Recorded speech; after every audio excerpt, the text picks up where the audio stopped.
Gracias por continuar junto a nosotros en República. Seguimos con más entrevistas. Continuamos hablando un poco de las alianzas en los partidos políticos, sobre todo porque ya esta semana, como se ha mencionado, va a marcar mucho el ritmo, el tiempo y sobre todo cómo se van a configurar estas fórmulas presidenciales de los distintos partidos políticos en la búsqueda de un candidato o candidata a la vicepresidencia. De eso y demás temas de coyuntura política, pues vamos a hablar con nuestros invitados. Aldo Álvarez, abogado y secretario de Comunicaciones de Cambio Democrático. También es un gusto para mí recibir a Roberto Cañas, analista político. Buenos días. Un gusto estar aquí en República. Bienvenido, Roberto. Bienvenido, Aldo. Gracias, muy amable. Bueno, tenemos varios temas que discutir. Hace unos minutos ha estado con nosotros Hugo Martínez y nos ha mencionado algo que se ha estado dando en el transcurso de la semana. El FMLN, a través de una comitiva, ha estado en reuniones y también el candidato en reuniones con diferentes partidos políticos. Pues Gana es uno de estos porque lo confirmó Guillermo Gallegos y otros representantes, y nos marca, Aldo, esto: vínculos o relaciones o alianzas entre partidos o expresiones que no necesariamente se podrían considerar como lo típico dentro de un espectro político como El Salvador. Ver partidos como Gana, que son posicionamientos de derecha, o algunos se mencionan de centro derecha, pero es un partido de derecha, con el FMLN, un partido denominado también de izquierda. ¿Cómo se ve estos consorcios o estas búsquedas de acercamiento? Bueno, aquí estamos en una época obviamente muy distinta en términos de acciones políticas que se están haciendo electorales. Creo que es un síntoma no solo de El Salvador, creo que Latinoamérica entera está pasando por esa etapa, esa transición. Se están viendo alineaciones y se están viendo también, digamos, alianzas que en el pasado eran impensables. Te puedes imaginar, por ejemplo, que en México iban coaligados el PRD con el PAN. O sea, cualquiera diría, ¿cómo es posible que alrededor de Anaya iban coaligados la izquierda con la derecha? Pues hasta ese punto se pueden ver cosas en la región. Lo que ocurre es lo siguiente: mira, lo que hay es un gran descontento por parte de la población y hay un hartazgo de la clase política. O sea, hay un agotamiento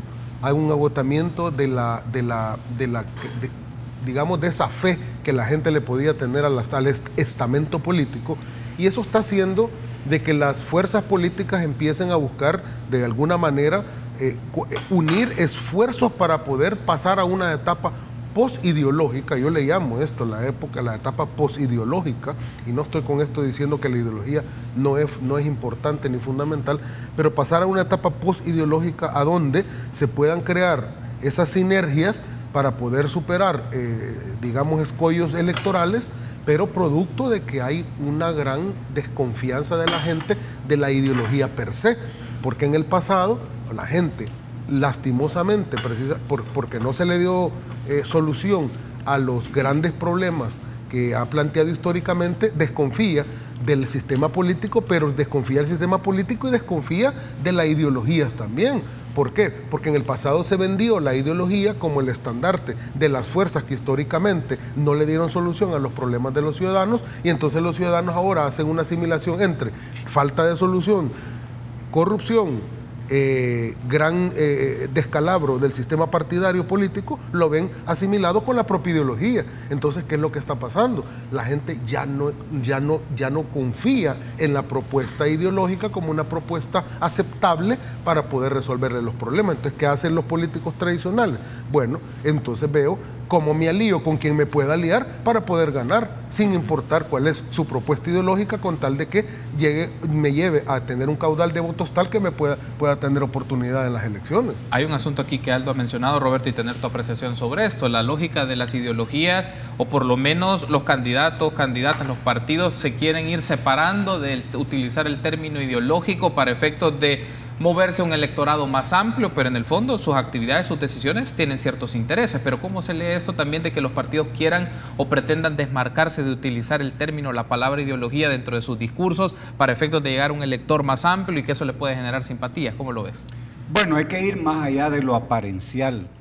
Lo aparente es que hay coaliciones, si se logran llegar a los tiempos, o alianzas, en las cuales hay un conjunto de cosas que están en el aire. Es decir, al final de cuentas, el telón de fondo es 3 de febrero del año próximo. Toda la lógica que está en esto es quién va a ganar la elección.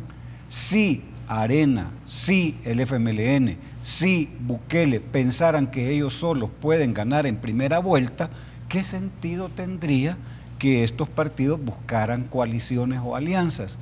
Es evidente que para poder descifrar lo que está pasando, y después llego a lo de la ideología, hay que ubicar que ningún partido se considera en los escenarios posibles 3 de febrero del año próximo ganar en primera vuelta.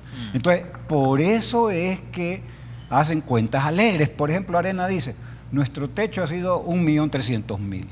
Ah, si ese ha sido nuestro techo, con los 200.000 o 300.000 que nos dé la coalición PCN-PDC, ganamos en primera vuelta. O sea, cuestión que es pura fantasía, ilusión política, pero vamos a lo de las ideologías.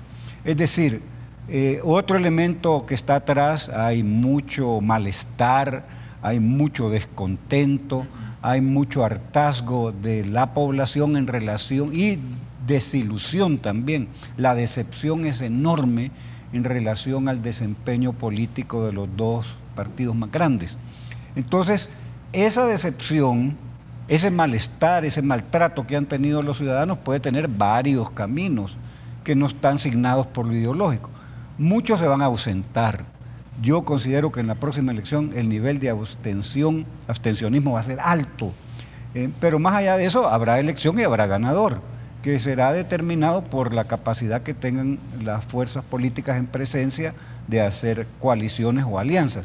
Pero la ideología ya no es lo más determinante, porque se puede autodenominar de ideología de izquierda, ideología de derecha, pero más allá lo que cuenta son las prácticas.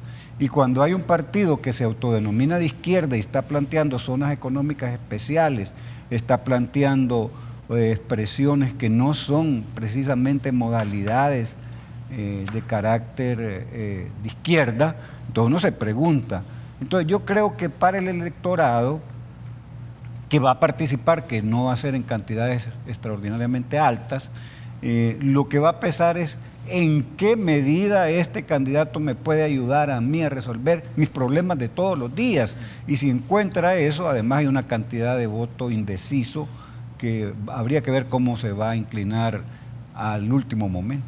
Hago la mención del tema ideológico y por qué razón, para materializar en aspectos más concretos, Aldo, por ejemplo, y luego escucho a Roberto sobre ello, porque en la discusión de la agenda que va a marcar, no solo marca este momento, sino que se va a mantener constante hacia las próximas elecciones de febrero del 2019, en las presidenciales, es temas sustanciales, por ejemplo, como el agua, o ahora el tema que está en debate de las zonas económicas especiales, o el tema de la violencia, o el tema de la intervención social en entornos vulnerables. Es decir, qué esquema de creencias y de ideas pueden tener las figuras, los candidatos y los partidos sobre esto para generar un posicionamiento, y retomo lo que Roberto mencionaba, es para resolver los problemas cotidianos y los problemas de las personas. Es decir, cómo en el espectro de las creencias que pueden tener, cómo eso se sustenta o es coherente o no con su discurso, pero también con las acciones de sus partidos o las acciones de los liderazgos de sus partidos.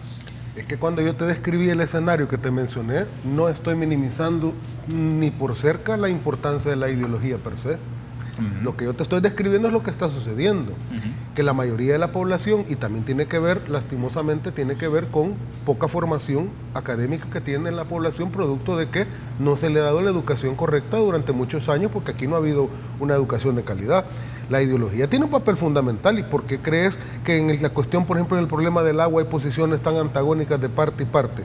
Porque hay una concepción a la base de eso, que esa es ideología pura, de cómo debe de administrarse un bien público como es el agua, en relación a lo que una parte considera que debe ser y la otra no. Y eso tiene una posición y tiene relación con una posición relacionada con la ideología. Yo, como persona más liberal o como persona más de derecha, estoy clara de que tiene que ser administrado por una entidad que tenga una tonalidad más privada. El otro, yo como una persona del espectro de la izquierda, ¿verdad?, porque tengo un pensamiento más de ese lado, entonces yo considero que no, que debe estar administrado por el Estado. Y el Estado debe ser más el que debe de administrar un bien para que la población pueda tener acceso y mejores precios a eso. Ahí tenés dos visiones que concuerdan con derecha e izquierda, pero cuando yo te estaba señalando el escenario, te estoy diciendo, la gente no logra comprender eso. La gente lo que te dice es, mire, yo quiero que me resuelvan el problema del agua, yo quiero que me caiga el agua todos los días en la casa, quiero que el agua además sea de calidad. ¿Cómo lo va a lograr? La gente no está realmente muy interesada en el sentido de que si se va a lograr con el esquema A o el esquema B, pero ciertamente que hay una posición ideológica con relación a cómo se resuelven los problemas. Los candidatos se están desligando de la ideología. Lo están haciendo interesadamente porque han entendido ellos y sus asesores lo que yo te describí al principio. Pero en el fondo, no pueden tampoco desligarse hasta tal punto de decir, es que yo soy transideológico, o a mí las ideologías no me interesan para nada. Sí, pero cuando le preguntas, ¿y cómo va a solucionar los problemas del país? Ya concretamente, a la concreta, están los problemas, los identificamos.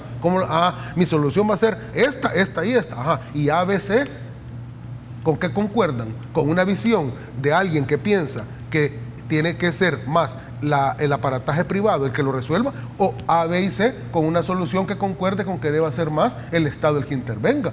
Entonces, al final del día van a tener que seguir siendo las ideologías las que impactan.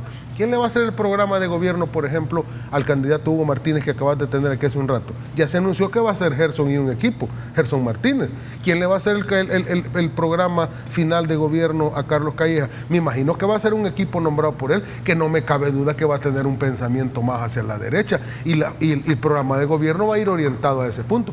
El punto es que una cosa es que las ideologías sí siguen siendo importantes y otra es cómo te vendes en la campaña para proyectar que sos transideológico, porque la gente sigue asimilando la ideología con los grandes problemas del país. Debo de hacer una pausa, pero al regresar te escucho, Roberto, sobre este tema. Incorporemos otros elementos. Se empieza a hablar ya de constitución, o por lo menos de esfuerzos, si no es que ya lo están haciendo, de una plataforma de gobierno, propuestas de gobierno. ¿Qué elementos deben ser parte de la discusión y también de figuras y candidaturas a la vicepresidencia? Una pausa, regresamos.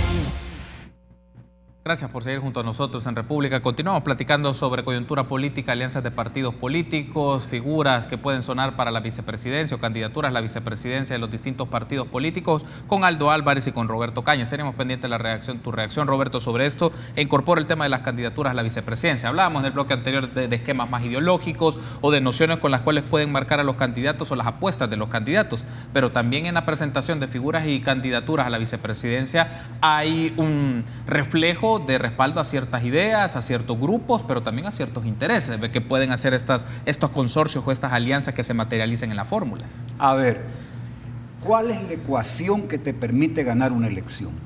En primer lugar, la elección se gana en tierra. ¿Qué quiere decir eso?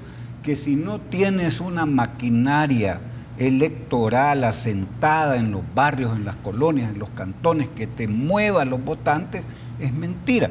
Primer elemento de la ecuación: trabajo territorial maduro, consolidado a nivel nacional. Segundo elemento de la ecuación: el dinero. Es imposible pensar que una elección presidencial se pueda ganar si no inviertes millones de dólares, no uno, varios millones de dólares. Tercer elemento de la ecuación es el candidato. Ciertamente puede ser Cristiano Ronaldo, puede ser Messi, puede ser cualquiera, pero no es el candidato. Fíjate por qué el candidato no está en primer lugar en la ecuación.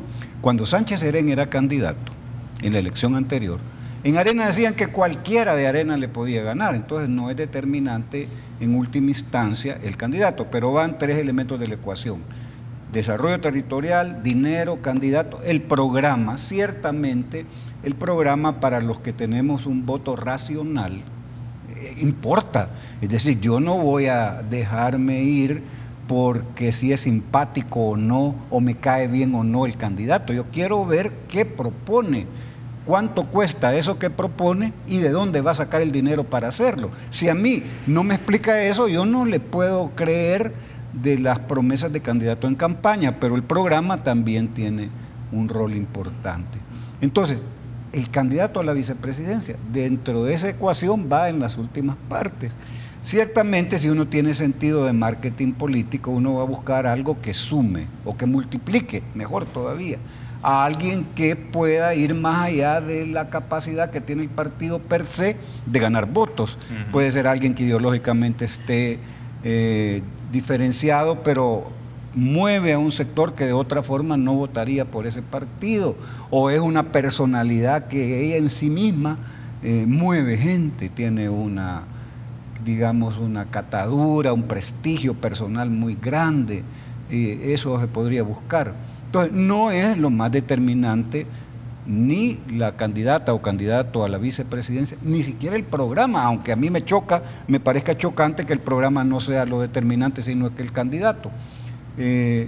Hay elementos imponderables como es la delincuencia, cómo se puede amenazar pidiendo DUIs, creando una incertidumbre en posibles votantes en relación en los barrios y grupos delincuenciales que actúan en los barrios. Sí. Entonces, muy con más allá de quién es la candidata o candidato a la vicepresidencia, la ecuación que te permite ganar una elección. Y termino.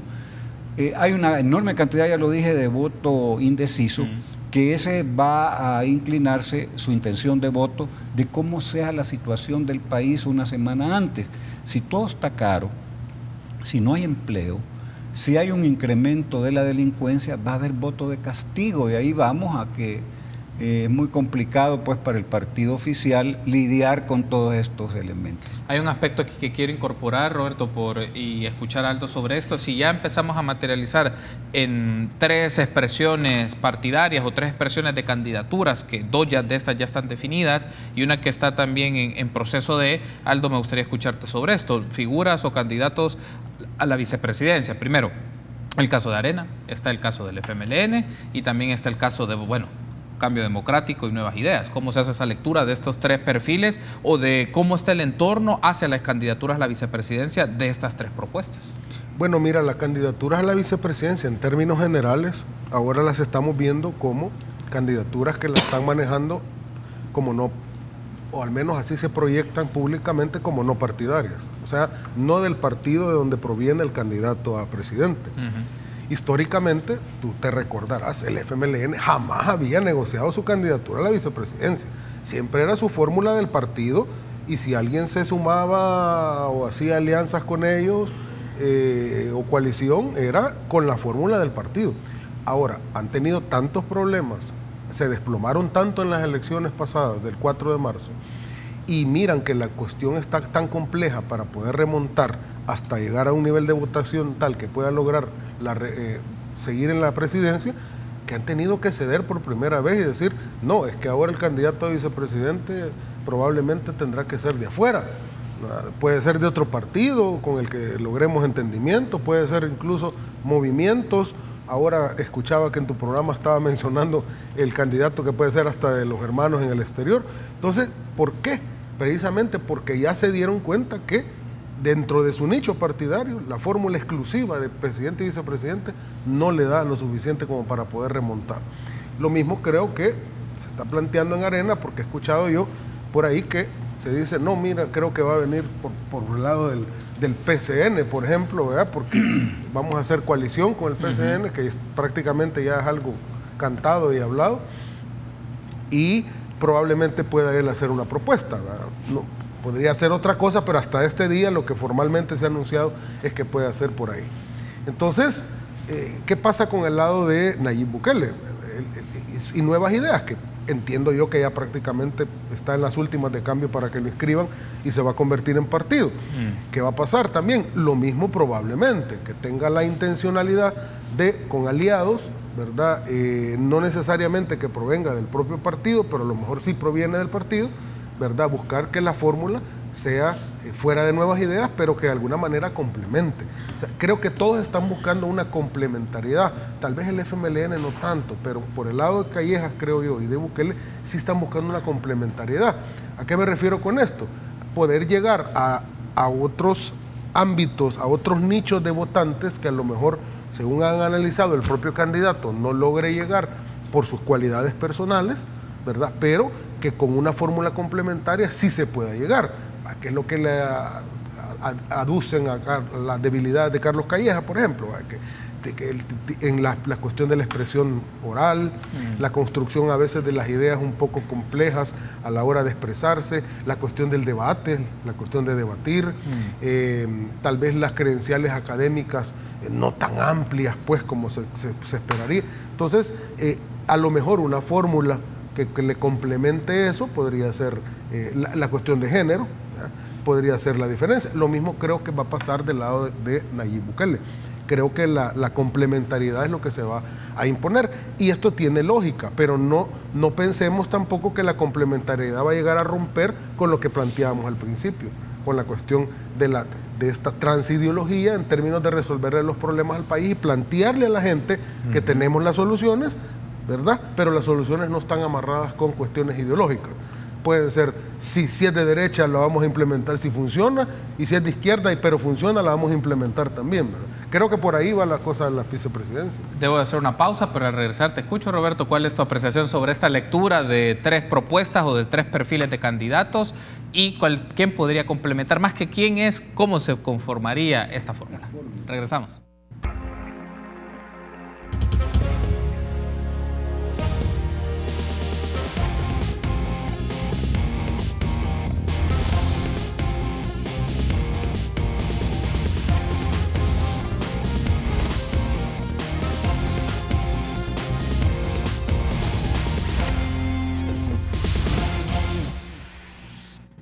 Último bloque de la entrevista que tenemos en esta mañana en la segunda parte de República con Roberto Cañas y con Aldo Álvarez. Roberto, teníamos pendiente tu lectura sobre el cómo, la constitución del cómo en las fórmulas presidenciales, sobre Arena, FMLN, Cambio Democrático y Nuevas Ideas. Bueno, insisto, la fórmula, su composición, quién es candidato o candidata a vicepresidente, no es lo determinante. Hay otro elemento de la ecuación que se me olvidó, la defensa del voto. Es mentira que un candidato pueda ganar una elección si no tiene un aparato o otra maquinaria que se va a encargar de eso. En el FMLN no por casualidad le llaman EPEL, Ejército Político Electoral. Si te dice, a mí me dicen ejército, es un contingente disciplinado de personas que actúa de manera vertical en la defensa de algo. Entonces, sí es triste pues aceptar de que no es alrededor de los programas de gobierno, de las ofertas electorales, ni alrededor de la composición de la candidatura, de la fórmula, ni mucho menos del equipo de gobierno. Yo me sentiría más cómodo si un candidato dice quién es su fórmula y me presenta el equipo con el que va a hacer gobierno, alguien que dé confianza en economía, alguien que dé confianza en la Cancillería, alguien que me pueda dar confianza en seguridad pública, porque la persona que es candidato a la presidencia es eso nada más. Entonces a gente racional le puede dar más confianza la composición del equipo que va a llevar el candidato, pero aquí todo eso es irrelevante porque el voto es emocional y la emoción en relación a la partidocracia es negativa.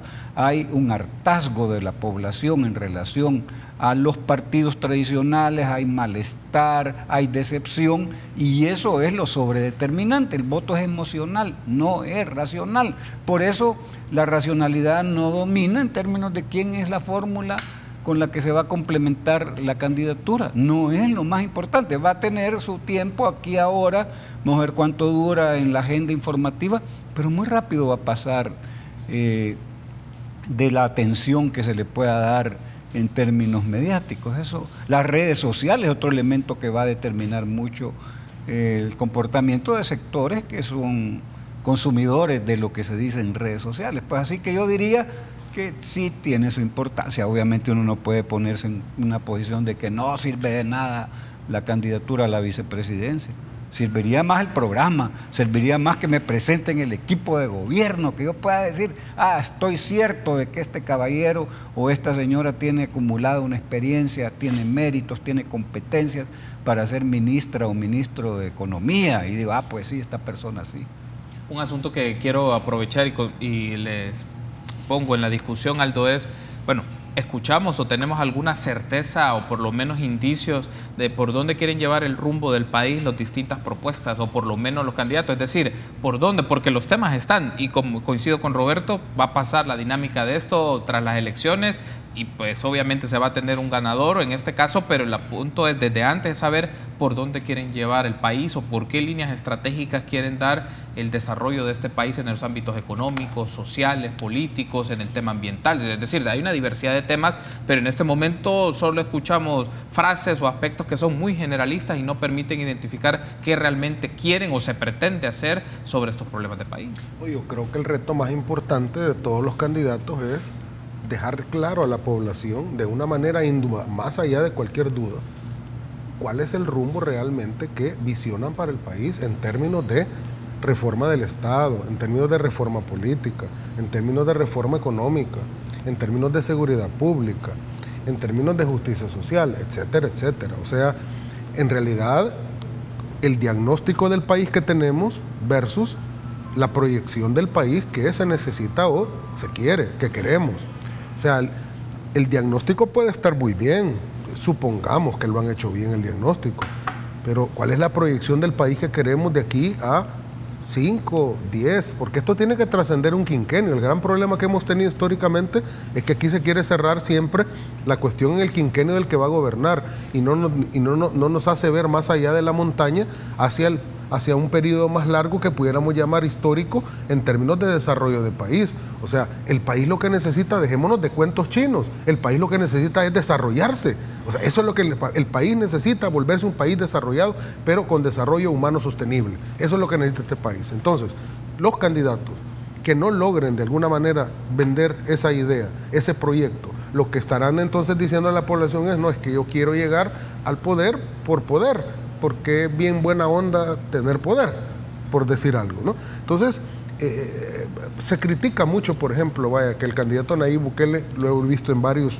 analistas que lo dicen, no le vemos las ideas, no están, ¿dónde están las nuevas ideas? Bueno, ese es el reto del candidato Nayib Bukele, presentar sus proyectos, presentar su visión de país y, por supuesto, las soluciones. Pero tampoco lo veo en Carlos Calleja, tampoco lo veo en Hugo Martínez. Como te decía al inicio, han nombrado las comisiones que van a reelaborar. A este día tampoco están las ideas ahí. Entonces uno dice, entonces ¿sobre qué base yo debo de decantarme por el candidato X o Y? Sobre la base de proyecto. Yo esperaría que en los próximos días, antes que la campaña empiece a calentar ya en forma y cuando ya estén complementadas las fórmulas presidenciales y vicepresidenciales, aparezca ya proyectos concretos, o sea, diagnóstico, medios y soluciones y proyecto de país. Yo lo manejaría así, Carlos, proyecto de país. Yo, y concuerda tal vez conmigo Roberto, como dice Norberto Bobbio, la gran abominación, el mal gobierno, el verdadero mal gobierno es aquel que no tiene rumbo ni tiene cartas de navegación y no sabe para dónde va. No es ni siquiera el que hace bien o mal las cosas, sino el que no tiene rumbo. Hay que darle rumbo a este país y el rumbo para mí es el desarrollo del país. Estoy por cerrar, Roberto, me resta un par de minutos, pero aquí es esto, dejo esta idea de Aldo. Si se quiere establecer un rumbo de país, también hay asuntos que son estratégicos. Pues hay muchas demandas y muchos aspectos, pero deben existir prioridades. ¿Y qué van marcando esas prioridades en función no solo de los discursos, y también de lo que va a constituir plataformas de gobierno? Y como todos mencionan, que van a ser diferentes espacios electrónicos, que lo van a hacer a través de consultas, pero el asunto es, deben existir prioridades estratégicas en función del mediano y de largo plazo para este país. Muy rápidamente, la carta de navegación tiene en primer lugar visión de país. ¿Qué imaginás que puede llegar a ser El Salvador en los próximos 4 años? Y eso se complementa con plan de nación, cuáles son las políticas públicas, cuáles son los presupuestos, cuáles son las leyes que tenés que tener para que esa visión se pueda concretar. Después, es muy sencillo. Tú tenés una encuesta que te dice cuál es el principal problema del país para usted y te dice la delincuencia. Tenés que tener una política pública de seguridad que te lleve a buscar, no lo vas a resolver en 5 años, pero vas a dar pasos fundamentales para resolver el problema de la seguridad pública. ¿Cómo vas a enfrentar los vencimientos de la deuda que están planteadas las fechas para 2009, para empezar, para 2019? Entonces, de eso estamos hablando y ahí... por supuesto eso no va a privar en términos de la campaña, porque ahí va a ser la musiquita más bonita, el spot más pegajoso, etc. Bueno, quiero darle las gracias por haberme acompañado. Roberto, Aldo, ha sido un gusto y vamos a seguirnos encontrando porque también cuando vengan estos procesos de consultas que se hagan a la ciudadanía, pues esperamos que los insumos y los elementos puedan constituir un plan de gobierno y puedan generar compromisos, más allá de las puestas en escenas que se pueden hacer en los diferentes medios de comunicación. Reitero el agradecimiento, Aldo. Gracias, muy amable. Roberto. Amable, gracias por la invitación. Y a ustedes, amigos, gracias por habernos acompañado. Será hasta mañana, 6:30 en República.